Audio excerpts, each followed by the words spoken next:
Speaking Task 1. You will be asked a question about a familiar topic. You will then have 15 seconds to prepare your response, and 45 seconds to speak. Do you prefer to pursue higher education immediately after your graduation or to first gain some work experience? Please provide specific reasons or examples to support your choice. Prepare your response after the beep.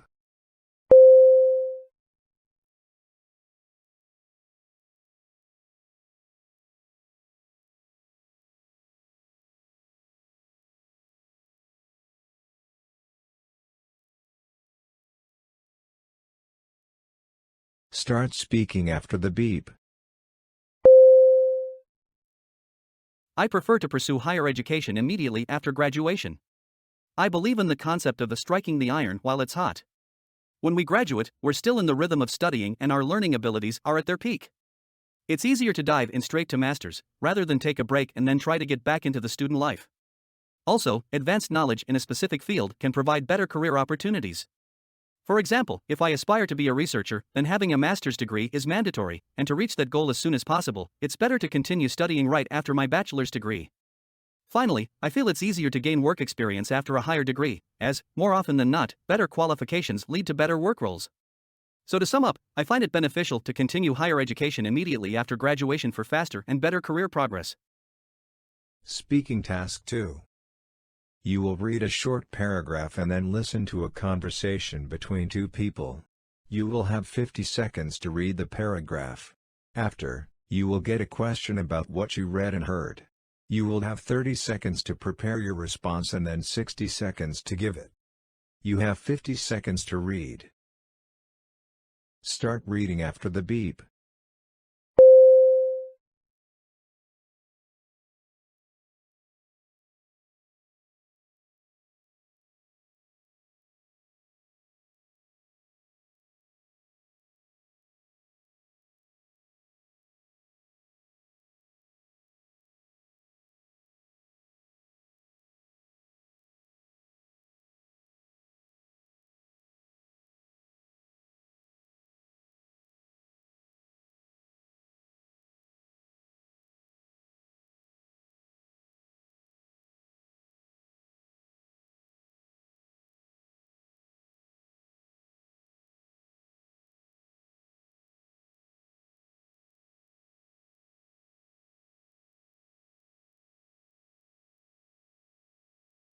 Now listen to the conversation between two people.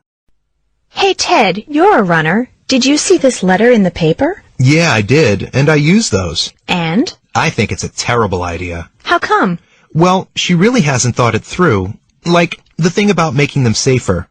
What she's not thinking about is the long-term consequences of running on a hard surface. What do you mean? I mean, it's not good for you. It's too hard on your bones and joints. If you run repeatedly on a hard surface, it can lead to injuries, or that's what I've been taught anyway. It's better to run on a soft surface. It does less damage to your body. Oh, I wasn't aware of that. Yeah, so actually it wouldn't be safer. And her second point... About changing the way they look? Yeah, I don't think people will like it. So they'd use them less? Yeah, I mean, one of the main reasons people enjoy them now is it's a way of taking a break from the rest of campus, from buildings and streets and stuff. It's, a chance to feel like you're out in nature. Oh, so you wouldn't get that effect anymore. Right. It'd be just like you were on a regular street or sidewalk. It wouldn't be as relaxing. The man expresses his opinion about the proposal in the student's letter. Briefly summarize the proposal, then state the man's opinion about the proposal and explain the reasons he gives for holding that opinion. Prepare your response after the beep.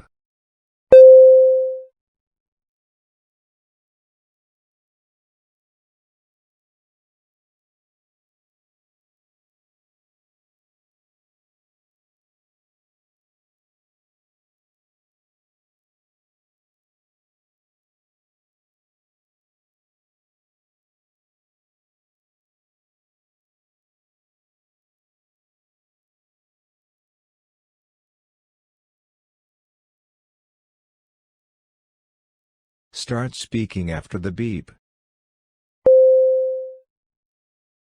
The proposal in the student's letter is to pave the 3 miles of dirt running trails on campus with cement. The man disagrees with this proposal. He believes it is a terrible idea because running on a hard surface can be harmful in the long term. He explains that running on pavement can cause injuries to the bones and joints. He also disagrees with the idea of changing the way the trails look. Currently, the trails provide a break from the campus environment and allow runners to feel as if they are in nature. Paving the trails would take away this relaxing and natural experience, making them just like regular streets or sidewalks. Overall, the man opposes the proposal because it can lead to physical harm and take away the enjoyable aspects of running on the trails.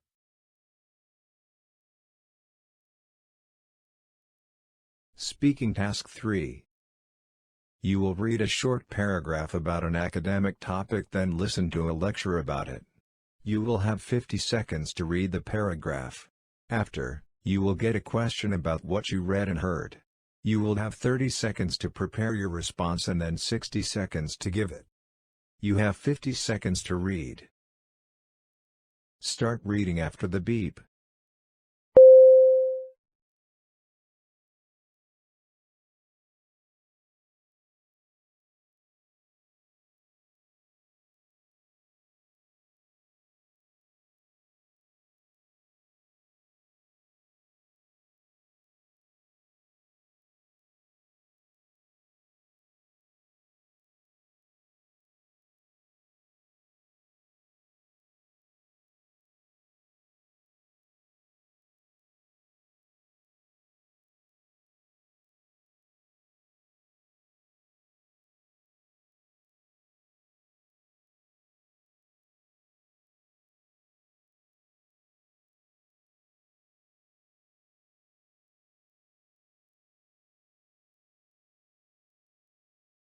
Now listen to the lecture. Let's look at Red Bull, the globally known energy drink brand, as an example of a business utilizing experiential marketing. What they did was not just promoting their product through conventional channels like TV commercials or print ads. Instead, through a broad range of thrill-based events, the Red Bull brand attached itself to experiences that relate to the high-energy, extreme sports culture around the globe. This includes things like cliff diving events, breakdancing competitions, and don't forget the Red Bull-sponsored Stratos space jump in 2012, in which Felix Baumgartner jumped out of a space capsule at an altitude of 128,100 feet. The whole event was live-streamed and attracted millions of viewers worldwide to witness the event, stirring up a global conversation about the brand. This is a clear demonstration of how Red Bull went beyond just selling a product. It sold a unique experience that fascinated its target customers. Therefore, such experiences deeply resonate with their consumers, creating a strong emotional connection with the brand and, most importantly, many notice and remember it. That, in essence, is the power of experiential marketing. Using the given examples from the lecture, explain how Red Bull embodies the concept of experiential marketing. Prepare your response after the beep.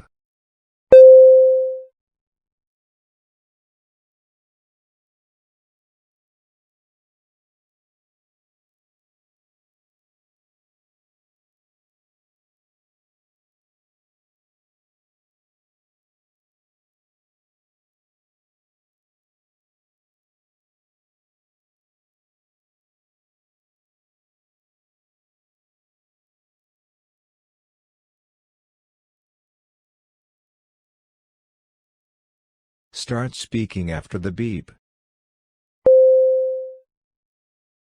Red Bull is a good example of experiential marketing because they don't just advertise their energy drink on TV or in magazines.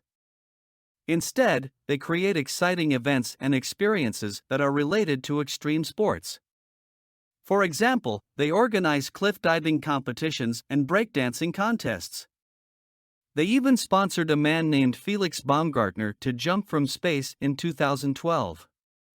The whole thing was shown live on the internet and millions of people watched it. By doing these types of events, Red Bull creates a strong connection between their brand and their customers.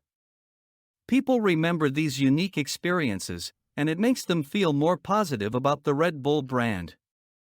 So, instead of just selling a drink, Red Bull sells an exciting experience that makes people feel connected to the brand.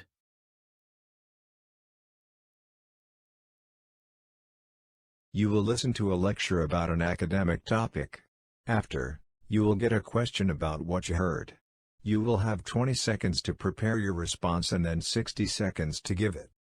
Now listen to the lecture. Marketing is a crucial aspect of business that helps a company create brand recognition and establish a robust connection with its target audience. While there are several strategies used in marketing, let's zoom in on the cost-based pricing method and the value-based pricing method. Cost-based pricing is a strategy whereby a business calculates the cost of production for a product and adds a percentage markup to determine its selling price. A common example is how retail stores handle their products. They buy goods at wholesale prices and add a specific percentage on top to cover overhead costs and profit. Value-based pricing, on the other hand, involves determining a product's price based on the perceived value to the customer rather than the actual cost of making the product. This strategy often sees use in the luxury goods market, where the value is tied more to intangible elements like brand prestige and emotional appeal. For example, designer brands like Gucci and Louis Vuitton can sell their products at high prices despite their production costs, not necessarily reflecting these high price tags. By understanding the difference between these two, a business can make an informed decision on which pricing strategy to apply, taking into account its production costs, target market, and the value proposition of its products. Explain the difference between cost-based pricing and value-based pricing in marketing strategies. Provide examples discussed in the lecture. Prepare your response after the beep.